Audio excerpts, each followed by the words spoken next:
આપવામાં આવશે તેવી લોભામણી લાલચ આપીને લોકો સાથે લાખો રૂપિયાની જે ઠગાઈ કરનાર 3 આરોપીની સુરત ક્રાઇમ બ્રાન્ચે ધરપકડ કરી છે। પકડાયેલ આરોપીએ ફરિયાદી પાસેથી લોભામણી વાતો કરી અલગ અલગ ટાસ્ક પેટે ₹19 લાખ પડાવ્યા હતા। આ અંગેની ફરિયાદ સુરત સાયબર ક્રાઇમમાં નોંધાતા પોલીસે ગુનાની ગંભીરતા જોઈને ગણતરીના દિવસોમાં આરોપી અંકુશ પાંડવ આ ઉપરાંત પ્રેમ ડાભી, રાજ ગાંધીને ઝડપી લીધા હતા।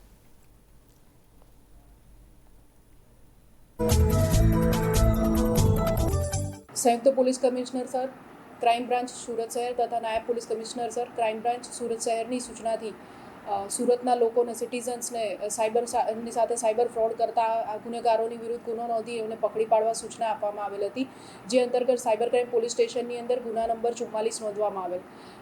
સદર ગુનામાં ટાસ્ક ફ્રોડ ફરિયાદીને આપવામાં આવ્યો હતો, જે અંતર્ગત ફરિયાદી સાથે લગભગ 19 લાખ જેટલી મોટી રકમની છેતરપિંડી આચરવામાં આવી હતી।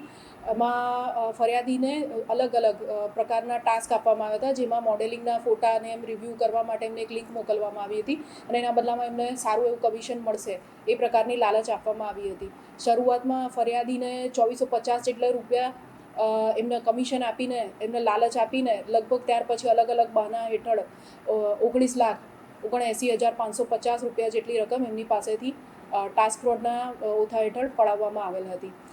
સદર ગુનાની અંદર સુરત સિટી સાયબર સેલ દ્વારા 3 આરોપીઓની ધરપકડ કરવામાં આવી છે।